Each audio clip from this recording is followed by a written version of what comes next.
सलाम पाकिस्तान 24 न्यूज़ के साथ मैं हूं अली आरिफ। हेडलाइंस आप जान चुके हैं, बुलेटिन का बाकायदा आगाज करेंगे। लाहौर में होगा किसका राज, फैसला होगा आज। N133 में ज़िमनी इंतखाब का मैदान सज गया। नून लीग की शाइस्ता परवेज मलिक और पीपल्स पार्टी के असलम गिल मद्दे मुकाबिल हैं। तैयारियां मुकम्मल है और इंतखाबी सामान पोलिंग स्टेशन पर पहुंचा दिया गया है। ताज़ा तरीन सूरत हाल जानेंगे नुमाइंदा 24 न्यूज़ उस्मान खादिम कम्बो हमारे साथ मौजूद हैं। उस्मान, बताएगा कैसा जोशो खरोश इस वक्त कारकुनान में आप देख रहे हैं? N133 के अंदर ज़िमनी इंतखाबात के हवाले से जो है तमाम तैयारियां जो है मुकम्मल कर ली गई हैं। सामान इंतखाबात के लिए पोलिंग स्टेशन में मुंतकिल कर दिया गया है। जो सिक्योरिटी के भी सख्त इंतजाम किए गए हैं। जो कारकुनान हैं मुख्तलिफ सियासी जमातों के, ख़ास तौर पर पाकिस्तान पीपल्स पार्टी और मुस्लिम लीग नून के, जो यहाँ पर उनका जोशो खरोश जो है वो दीदनिया बहुत ज़्यादा जोशो खरोश पाया जाता है। बैनर्स लगाए गए हैं, यहाँ पर मुख्तलिफ जो पोलिंग स्टेशन हैं वहाँ पर कैंप्स भी बना दिए गए हैं, नस्ब कर दिए गए हैं। अगर आपको बताएं कि वोटर्स के हवाले से, तो आज का जो इलेक्शन है इस हल्के के अंदर 4,40,000 से ज़ायद जो है रजिस्टर्ड वोटर्स हैं। 254 पोलिंग स्टेशन कायम किए गए हैं, जिनमें से 21 को इंतहाई हसास जबकि 199 को हसास करार दिया गया है, जिन पर रेंजर्स और पुलिस की जो नफरी है वो तैनात होगी, जो यहाँ पर सिक्योरिटी के इंतजाम को देखेगी। 2,33,000 से ज़ायद मर्द वोटर्स हैं, जबकि 2,06,000 से ज़ायद खातीन वोटर्स हैं जो कि यहाँ पर अपना वोट का हक इस्तेमाल करेंगे। 254 जो है पोलिंग स्टेशन कायम किए गए हैं। इंतजाम जो हैं वो मुकम्मल हैं। सिक्योरिटी के इंतजाम भी जो हैं वो बहुत सख्त कर दिए गए हैं। यहाँ पर जो कारकुनान है तमाम जमातों के, उनका जोशो जज्बा जो है दीदनी है, वो रात इसी वक्त ही यहाँ पर आके जो यहाँ पर कैंप्स लगाए गए हैं वहाँ पर मौजूद हैं और तैयारियाँ जो है उन्होंने मुकम्मल कर ली हैं। जी, तैयारियां इस हवाले से मुकम्मल कर ली गई हैं। बड़ा मार्का आज होने जा रहा है। उस्मान, आप हमें अपडेट कर रहे थे, शुक्रिया आपका। लाहौर ज़िमनी इंतखाब के लिए तैयारियां मुकम्मल कर ली गई हैं। हल्के में 2000 से ज़ायद पुलिस एहलकार तैनात होंगे, जबकि चीफ इलेक्शन कमिश्नर ने कैंप ऑफिस का दौरा करके इंतजाम का जायजा लिया। तफसीलात के लिए ये रिपोर्ट देखिए। N133 के ज़िमनी इलेक्शन में सिक्योरिटी इंतजामात को हतमी शक्ल दे दी गई है। SSP ऑपरेशंस की निगरानी में 6 SPs, 14 SDPOs और 44 SHOs फराइज सर अंजाम देंगे। मुजमुई तौर पर 2000 से ज़ायद अफसरान और एहलकार सिक्योरिटी पर मामूर होंगे। डॉल्फिन और पेरू की 52 टीमें भी हल्के में पेट्रोलिंग करेंगी। Chief election commissioner Pakistan Sikandar Sultan Raja ने N133 के ज़िमनी इलेक्शन के लिए तश्कील दिए कैंप ऑफिस का दौरा किया। इलेक्शन कमिश्नर पंजाब गुलाम इसरार खान ने चीफ इलेक्शन कमिश्नर को इंतखाबी सामान की तरसील से मुतालिक ब्रीफिंग दी। उन्होंने बताया कि हल्के में 199 पोलिंग स्टेशन को हसास और 21 पोलिंग स्टेशन को हसास तरीन करार दिया गया है। दूसरी जानिब डिप्टी कमिश्नर उमर शेर चट्ठा ने टाउनशिप कॉलेज का दौरा किया और पोलिंग स्टेशन पर तैयारियों के अमल का जायजा लिया। DC मोहम्मद उमर शेर चट्ठा ने कहा कि इलेक्शन की मॉनिटरिंग के लिए मरकजी कंट्रोल रूम कायम कर दिया गया है। तमाम हसास पोलिंग स्टेशन पर CCTV कैमरे नस्ब कर दिए गए हैं। अब शामिल करेंगे सियासी महाज से बड़ी खबर। PDM इस्तीफों के मामले से दस्तबरदार हो गई है। नून लीग भी पार्लियामेंट से मुस्ताफी होने की तजवीज़ से पीछे हट गई। हुकूमत मुखालिफ तहरीक बगैर इस्तीफों के शुरू होगी, जबकि PDM की स्टीयरिंग कमेटी का इजलास आज होगा।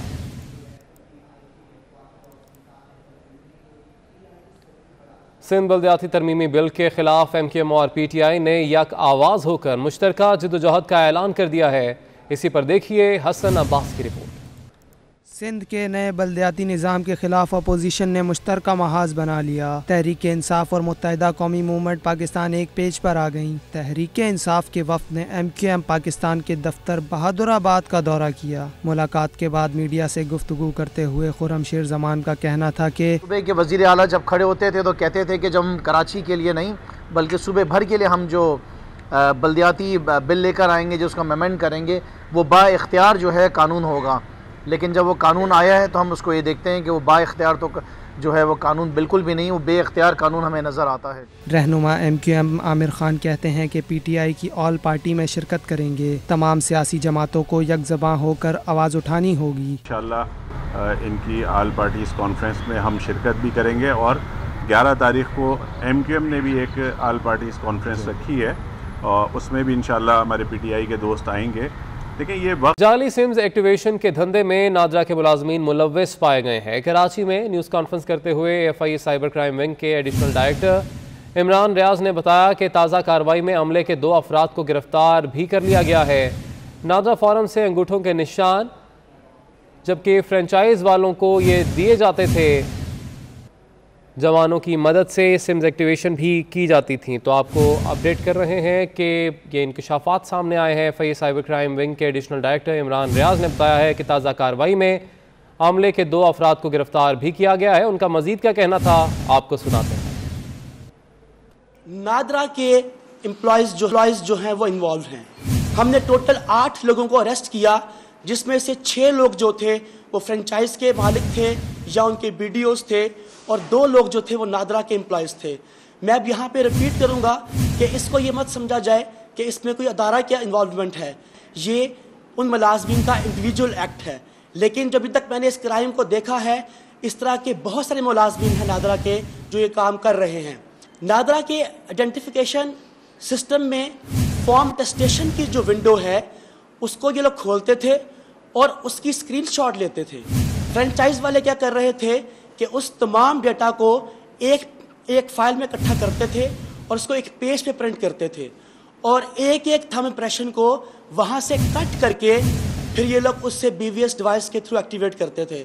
अब चूंकि ये एक हाई रेजोल्यूशन थंब इम्प्रेशन था नादरा की स्क्रीन से, तो इसमें सिंपली वो पानी से थंब इम्प्रेशन गीला करते थे, और पानी से गीला करके जब वो उस BVS डिवाइस पे रखते थे तो उससे सिम एक्टिवेट हो जाती थी। सिंधी सकाफत के दिन की मुनासबत से तकरीबात का आगाज़ हो गया। सदियों पुरानी वादी महरान की तहजीब आज भी अपनी रंगारंग खुसूसियात, मुनफरिद रिवायात और मतनू औसाफ के बायस दुनिया भर में तवज्जो का मरकज़ है। सागर के किनारे वादी महरान का दामन, मोंजोदाड़ो और टैक्सला जैसी अजीम तहजीबों की अमीन सिंध धरती की सकाफत का दिन आज मनाया जा रहा है। कहीं मंचलों ने सिंधी टोपी पहनी और अजरक ओढ़ रखी है, तो कहीं रिल्लियां और दीगर दस्तकारी की अशिया की नुमाइश करके महरो मोहब्बत की सरजमी से मोहब्बत का इजहार किया जा रहा है। दिन की मुनासबत से शाह लतीफ और सच्चल के कलाम पर लोग झूम रहे हैं।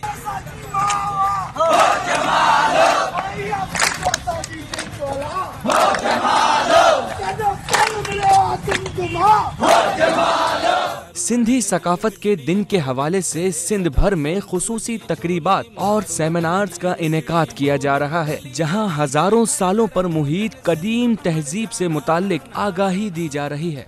कि सिंध में मुख्तलिफ महकमों के सेक्रेटरीज के तकर्रुर तबादले हो गए। रोटेशन पॉलिसी के तहत आने वाले अफसरान की तैनाती भी कर दी गई है। सेक्रेटरी खुराक अब्दुल हलीम शेख को MD सफरा तैनात कर दिया गया, जबकि secretary services general administration Saeed Ahmed secretary बहाली लगा दिए गए, जबकि फयाज अली जतोई को सेक्रेटरी सर्विसेज जनरल एडमिनिस्ट्रेशन लगा दिया गया। मोहम्मद सलीम को स्पेशल सेक्रेटरी खजाना तैनात कर दिया गया। सेक्रेटरी एक्साइज राजा खुरम को सेक्रेटरी खुराक लगा दिया गया। आतिफुर रहमान सेक्रेटरी एक्साइज के फ़राइज़ सर अंजाम देंगे, जबकि खालिद सलीम को स्पेशल सेक्रेटरी जेल खानाजात लगा दिया गया। कायम मकाम गवर्नर पंजाब चौधरी परवेज़ इलाही से वफाकुल मुदारिस अल अरबिया के सेक्रेटरी जनरल कारी हनीफ जालंधरी ने मुलाकात की। इस मौके पर चौधरी परवेज़ इलाही ने कहा कि सियालकोट वाक़या गैर इस्लामी और गैर इंसानी फ़ेल है। वाक़े में मुलव्वस मुल्ज़िमान को जल्द अज जल्द सज़ा दी जाए। चौधरी परवेज़ इलाही ने कारी हनीफ जालंधरी को ख़त्म नबूवत सल्लल्लाहु अलैहि वसल्लम के हवाले से तैयार करदा कुरानी आयत और हदीस का फ्रेम दिया। कारी हनीफ जालंधरी ने चौधरी परवेज़ इलाही को तमाम मकातब फ़िक्र के उलमा का मुत्तफ़िका मंजूर शुदा कुरान मजीद का तर्जुमा पेश किया। कारी हनीफ जालंधरी ने कहा कि करारदाद मकासद के बाद ये दूसरा बड़ा कारनामा है जिस पर तमाम मसालिक मुत्तफ़िक हैं। मुलाकात में सूबाई वज़ीर मादनियात हाफिज़ अमार यासिर, रासिख इलाही, डॉक्टर AR खालिद और डॉक्टर राशिद भी मौजूद थे। जहां शहरी अपनी फैमिलीज और दोस्तों के हमरा मनपसंद खानों से लुत्फानंदोज होते हैं। देखते हैं जुनैद फिरोज की रिपोर्ट। मौसम सर्द होते ही ग्रिल और फ्राई फिश खुश खुराकों की मनपसंद खुराक। किसी को पसंद है चटखारेदार कोयला में पकने वाली फिश का साइका, किसी को तेल में तली मछली मरगूब। कराची के साहिल केमाड़ी पर शहरियों का तांता बन गया, जहां मुख्तलिफ इकसाम की ताज़ा समुद्री हयात की इकसाम दस्तयाब है।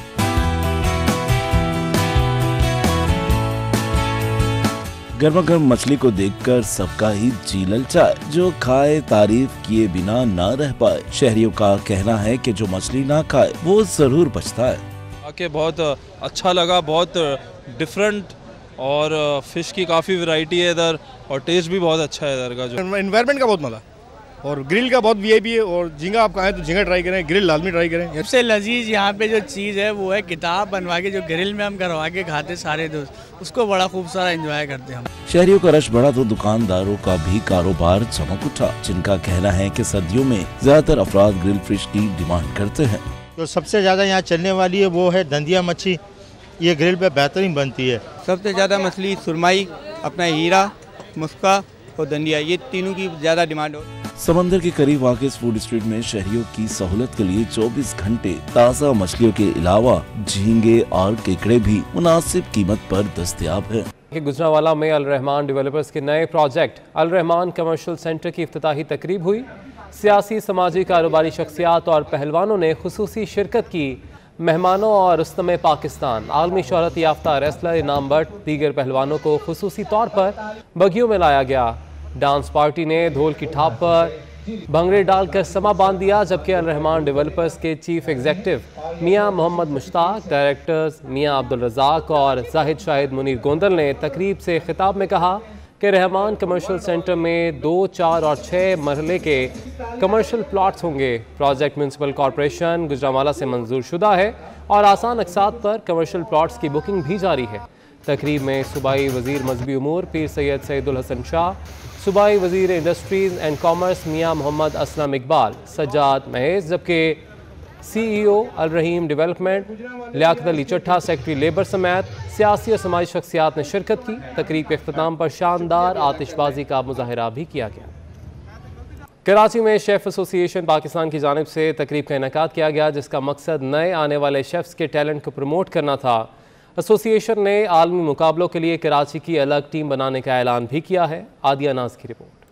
मुल्क का नाम बढ़ाने और दुनिया को मजे मजे के पाकिस्तानी खानों से रोशनास करवाने के लिए शेफ एसोसिएशन सरगर्म। एसोसिएशन 2006 से पाकिस्तानी शेफ्स और उनके खानों को मुतारिफ करवा रही है। शेफ एसोसिएशन ऑफ पाकिस्तान ने नया टैलेंट सामने लाने के लिए आर्ट्स काउंसिल में गौतम के ताउन से तकरीब सजा ली। शेफ्स एसोसिएशन के CEO और बानी अहमद रईस का कहना था कि हमारा मकसद पाकिस्तानी यूथ को सपोर्ट करना है। हमारे नए शेफ्स आइंदा आने वाले दिनों में पाकिस्तान का नाम रोशन करेंगे। ओलंपिक्स में भी हमारी टीम हिस्सा लेती है। कराची से शेफ्स की अलग टीम बनाएंगे। सिंध और बलोचिस्तान चैप्टर का आगाज कर रहे हैं ऑफिशियली, जिसमें आज यहाँ 100 के करीब लोगों को मेंबरशिप्स दी जाएंगी, जो तमाम शेफ्स हैं और कराची के तमाम जो 5 स्टार होटल्स और रेस्टोरेंट्स और फूड इंडस्ट्री के टॉप शेफ्स हैं वो आज यहाँ पे हमारे मेंबर बनेंगे। एग्जीक्यूटिव डायरेक्टर गौतम का कहना था कि ये वो प्रोफेशन है जिसे बच्चे इंटर और मैट्रिक के बाद इख्तियार कर सकते हैं।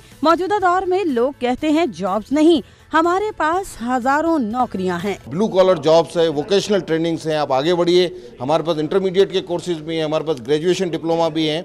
इसमें क्वालिफिकेशन लेंगे तो आप बहुत तेज़ी के साथ अपने बच्चों को आगे बढ़ा सकते हैं।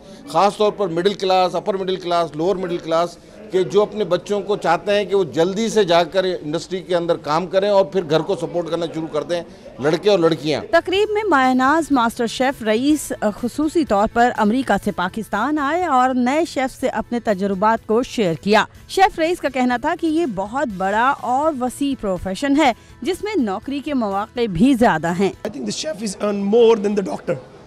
The field is being changed. So I'm so happy. And मैं ज़्यादा पेरेंट्स से रिक्वेस्ट करूँगा, उनको ये एडवाइस करनी चाहिए अपने बच्चों को कि शेफ बने, इंडस्ट्री में आए। Billions of jobs are there. Chefs association of Pakistan 2006 से दुनिया के कोने कोने में पाकिस्तानी शेफ्स और उनके खानों को मुतारिफ करवाने में अपना अहम किरदार अदा कर रही है। मुल्क में अब लाखों नौजवान कुकिंग की बाकायदा तालीम हासिल कर रहे हैं। तकरीब में बड़ी तादाद में शेफ स्टूडेंट्स ने भी शिरकत की। उधर CBM यूनिवर्सिटी की जानिब से शाम साबरी का इनेकाद किया गया, जिसमें मारूफ कवाल अमजद साबरी को खराज अकीदत पेश किया गया। रिपोर्ट कर रहे हैं राहील बेग। दिलों पर राज करने वाले अमजद साबरी को आज खराज अकीदत पेश करने के लिए CBM यूनिवर्सिटी ने सजाई ये खुसूसी शाम। कवाल जमशेद साबरी नवीद साबरी ने मरहूम अमजद साबरी को नजराना अकीदत पेश किया। महफिल में अमजद साबरी के मशहूर कलाम पढ़े गए तो समा बंद गया। जमशेद साबरी नवीद साबरी ने कहा है कि अमजद साबरी की कमी को कभी पूरा नहीं किया जा सकता। मेरे उस्ताद मोहतरम जनाब अमजद फरीद साबरी को ट्रिब्यूट पेश किया गया है फरहान होटल में। बहुत हसीन इवेंट है, बहुत अच्छा कवाली का माहौल बना हुआ है, बहुत ज़बरदस्त पब्लिक आई हुई है और इन्होंने जिन्होंने इवेंट कराया है उनको मैं अप्रिशिएट करता हूँ कि ऐसे इवेंट होने चाहिए पाकिस्तान में। अमजद भाई की याद तो कभी ख़त्म नहीं हो सकती, तो इंशाल्लाह हमारी कोशिश है कि कराची की खुशियाँ बरकरार रहें। पाकिस्तान जिंदाबाद। मुंतज़मीन का कहना था कि अमजद साबरी ने नौजवान नस्ल में कवाली के ज़ौक़ को बामे उरूज बख्शा। ये प्रोग्राम उन्हें खिराज अकीदत पेश करने की छोटी सी काविश थी। हमारे जो लेजेंड है अमजद साबरी, उन्होंने इंट्रोड्यूस कराया था नौजवानों में, यंगस्टर्स में जो कवाली का ट्रेंड पूरा, तो आज उनके लिए हमने एक ट्रिब्यूट रखा है जिसमें उन्हीं की फैमिली के जमशेद साबरी जो हैं साहब वो परफॉर्म कर रहे हैं। Amjad Sabri out of this world, but you can't take him out of our hearts. शाम साबरी में नौजवानों ने बड़ी तादाद में शिरकत की। तलबा, ढोलक, तालसाज और आवाज़ पर हाज़रीन झूमते रहे।